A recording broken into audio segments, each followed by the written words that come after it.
Hey, everybody. I am here today with Joseph Carter. I've been with Joseph Carter many times. Hi, Joseph.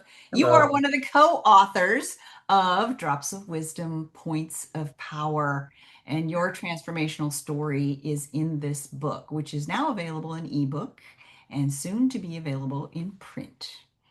In So, digital libraries all over the planet. yes, in libraries all over the planet. I mean, really, this book will be worldwide very shortly. And that in and of itself is kind of mind-blowing that 11 other people wanted to take this journey, including you, and here we are. Here Yeah. we are.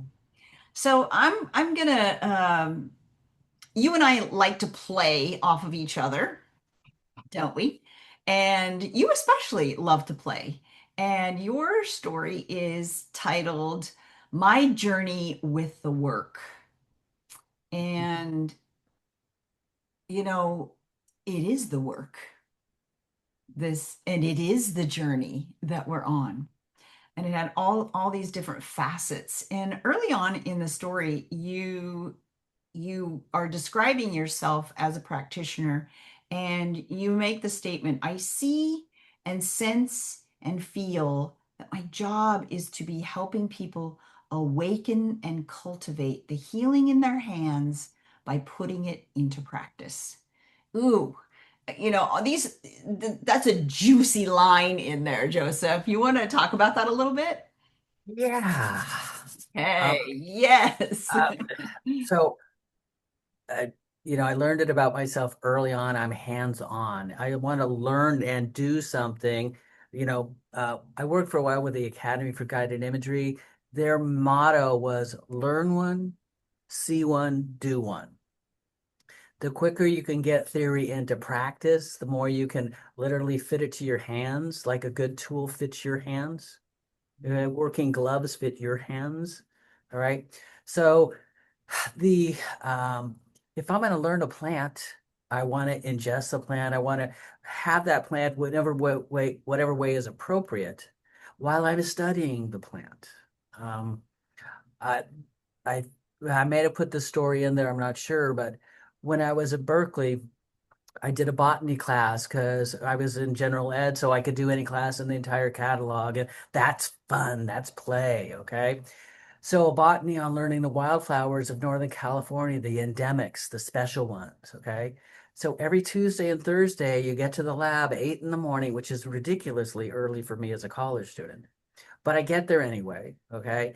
And there's these beautiful flowers from Marin, larkspurs, and all sorts of indigenous or not indigenous, but endogenous, like localized, very highly localized, small populations. And the grad students got up at like 4:30 and went out there and clipped them early in the morning and then brought them. And there's buckets of them and they're beautiful. At the end of the 90-minute lab, they're garbage. They've been cut up because then we can count the sepals and the stamens and how many leaves and where are the ovaries. We know the plant so well, we had to kill it. Mhm, And it was kind of like it hurt.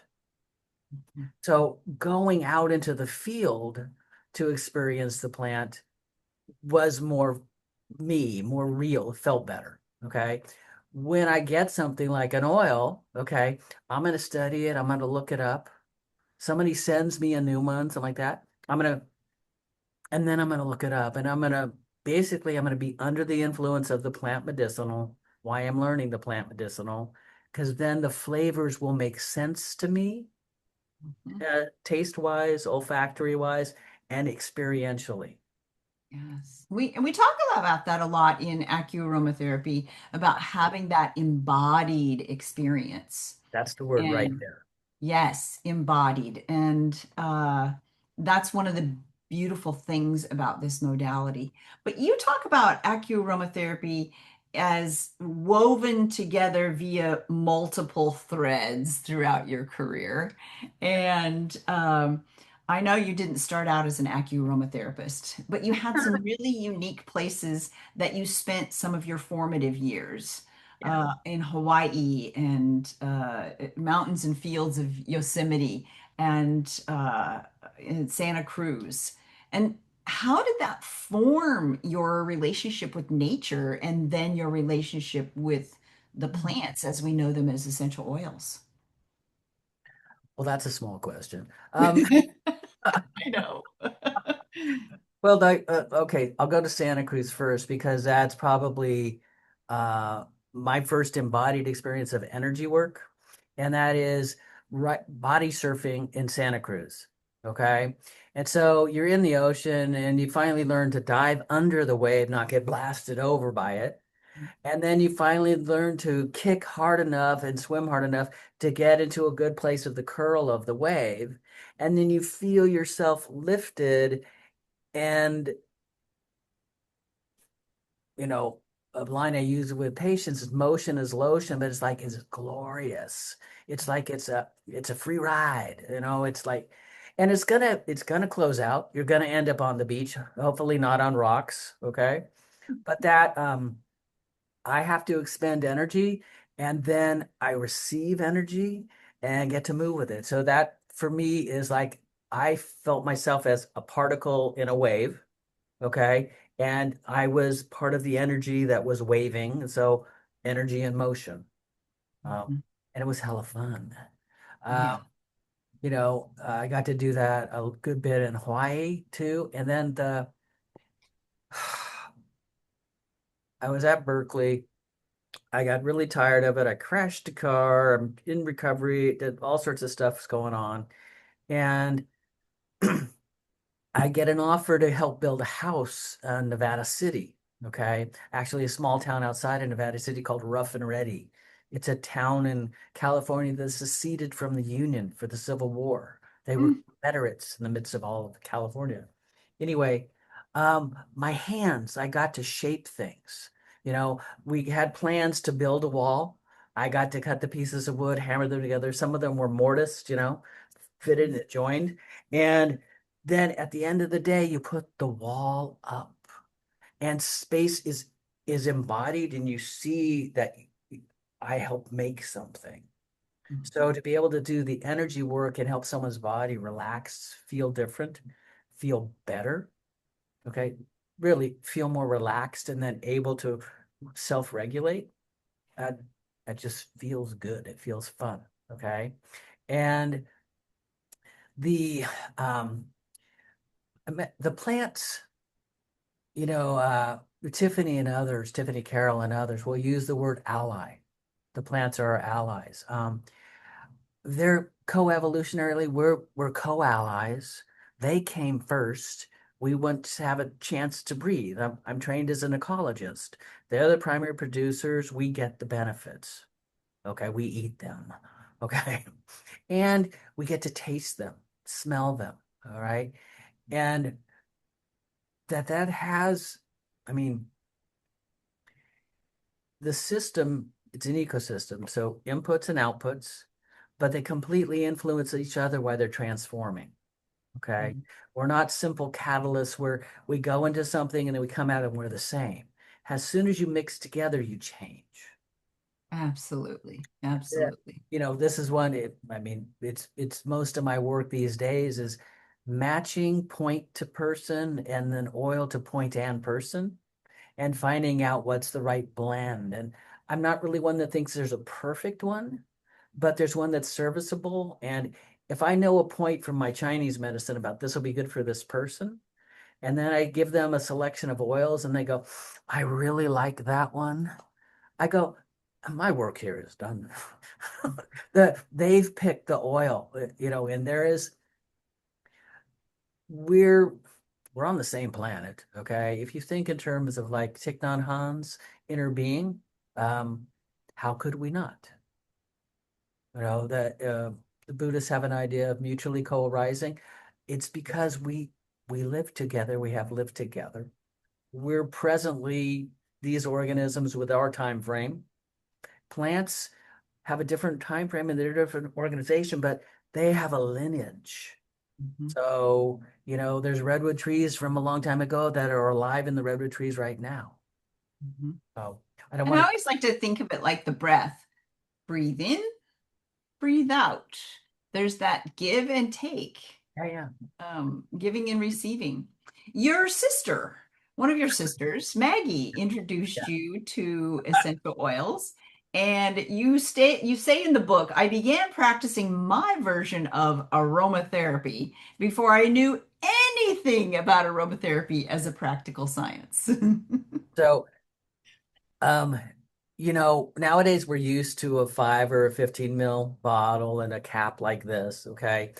I had like a 3 ml bottle with a weird lid. It was like a perfume store, like and a clothing store, and she worked at a clothing store. And so they would have scents. This is going to be mostly for women and mostly as kind of perfume or cologne-ish. Okay. Um, but she had a bergamot, she had a sandalwood. Okay. And as I'm leaving, I had stayed the summer with her in Hawaii. I got to, got in the ocean a lot. This is the summer that Bobby Fischer and Boris Spassky are playing chess. Okay. And so there were no cell phones, all that kind of stuff. Um, and that's what I would nerd out would do. I'd go to the library and study the games, and then I'd get into the ocean. It was a tough life, I'll have to Oh, say. Um, but she sends me home with this little bottle of bergamot, this little bottle of sandalwood. And I know that one kind of relaxes me and one find it makes me feel like centered, kind of what the words I would use now is spiritually quiet or calm. Okay. mhm. And I started taking tests with bergamot over here and sandalwood over here. Okay. And I used a lung point before I knew there was a lung meridian. Okay. And I used a heart point before I knew there was a heart meridian. Okay. But that made it really easy to smell while I was taking a test. Mhm. And it was like, this is says something about me. I kind of liked it because I felt like I was kind of cheating, but not cheating at all.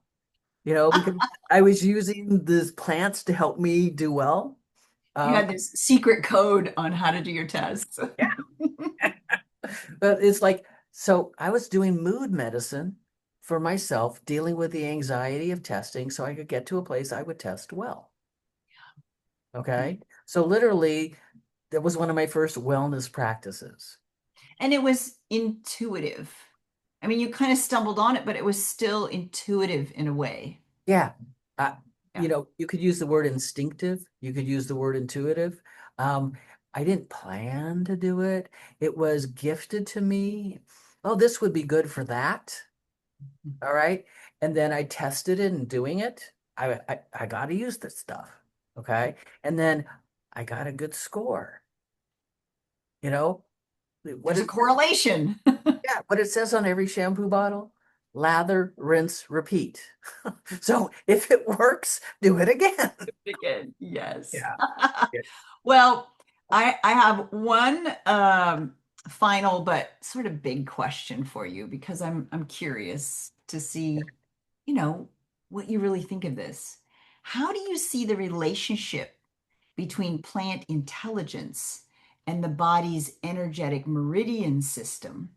And Mhm. why do you believe this combination creates such profound shifts when we put essential oils on acupoints? You're great at asking the little questions, okay? Yeah, I know. The so I think that plants are the first energy workers on the planet. I mean, they can catch a photon, okay? They can move it around and they come up with sugar, sweet, okay? And then Kimmerer, I got her desk, our book right here. Uh, Robin Kimmerer, the native ecologist, okay? I had chlorophyll envy. Okay. They can do this. And I think we as a species do this too. Okay. And it's symbiosis works well together, but it's like, it's even deeper than that. This, they learned how to work with the energy of the sun, transmit it, transmute it, transport it to us. We get to work with that same energy and we get to work with them. Oh, I think it's one of those things. The last thing a fish discovers is water. Mhm. You are in a forest, at least behind you, there's the image of a forest. And you know, the old saying is you can't see the forest through the trees, right? Um, when you realize that we're actually surrounded by atmosphere and biosphere that is full of these plants that are creating and recreating the atmosphere that we inhale. Okay, you mentioned earlier that this respiration that's going on 24/7. Thank God. Okay, if we had to think about breathing, we'd fuck it up. We would. It's just true. Um, and that the plants are basically, I don't know, this isn't the right word exactly, priming the pump. And then we have a relationship with the plants and we learn to grow them, work with them. Gather them in the fields is working with them. Okay. Um, I was telling somebody about Angelica and the way the lap people, they migrate with the reindeer. Okay, so they come around to the same regions year in and year out, and that's where there are Angelica parts of a marsh. They didn't plant them, but they tend them on an annual cycle and they harvest them. And it's a total ecological symbiosis. They use the Angelica as a rennet, so you can take reindeer milk and make a cheese that'll last for years, which is really good if you're in the Arctic Circle area. It can get cold and hard to get anything else to eat. All right. And the Angelica is used by the female lap medicine people, shamans, in hoping opening their voice so they can speak and so they can give a reading or whatever we would call it now, channel information. I don't know exactly. You know, I've never been a lap woman, okay? So, but that there's this symbiosis. Um, that's how they live. That's actually how we live. We have these things called screens that get Yeah. between us and the plants, but also for you and I over the years, it's helped us facilitate, um, you know, respect for nature, respect for plant life, and the integration of it with our bio life. Um, I, I'm, we're born to it. How do we embody right relationship in that? And this is an AcuAroma is a new, well, not new, it's ancient, but it's still a recent modality where we have a new communicate. It's like getting the latest version of the iPhone. Uh-huh. You know, AcuAroma is the latest version of our body's energy system communicating with nature's Yeah. energy system. Yeah. Plant medicine, energy medicine, transformational medicine. I have It's a the pro friend. version. It's the pro version. It's the pro version. Yeah. Yeah. So if someone was new to this modality, what's one simple practice or insight that you'd want them to walk away with that they could immediately begin creating change in their life? If there was I, one thing. so I was at a trade show, New Earth Expo, Sacramento. It's a psychic and healing arts fair. It's a long name. It was a small fair. Okay. And the first thing I have people do is basically rub their hands together, get them doing some qigong, the simplest qigong I can teach them. Okay. Then I have them breathe. Okay. Then I put a drop of frankincense in the palm of their hand. So they don't know that they're on pericardiumate. They've heard about frankincense. Okay. And they're like, no, I like that. Okay. Then I take them through and again, I do it 3 times. I got to use a little bit of humor in there. The third time I go, remember, the third time's the charm. So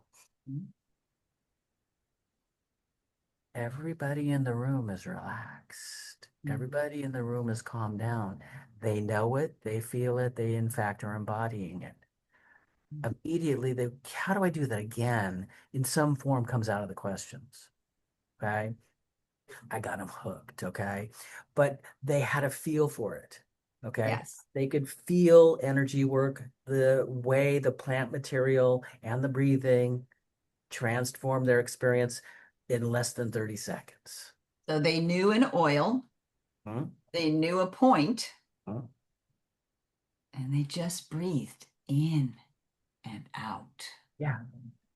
And literally, I awaken the healing in their hands. Mhm. Someday we'll heal the world. Yes. Well, Yeah. we are so excited to have you as part of this book and part of the stories that are being shared. I Yeah. know that several of the other co-authors mentioned classes that they've taken with you and different things that they've been involved in with you and I together as well. So we're excited, and I can't wait till you can get a book in your hands and share it with everybody. Yeah. And thank you. The art of organizing and crafting this project. Okay. And it's now in print and soon to be in e-print. Okay. Um, wow. Thank Yeah, yeah. Yeah. Mm. But, I couldn't have done it if all of the people didn't contribute to it. And there's magic in all of that. So I did use a lot of points and a lot of oils along the way. Ear, Well, shenmen, bergamot. what I've been saying with people is it's magical, it's mystical, it's down to earth practical. It is. Okay. We'll leave it with that. I love it. Yeah. I love it. Okay. Thanks, Joseph. And we'll talk to you again soon.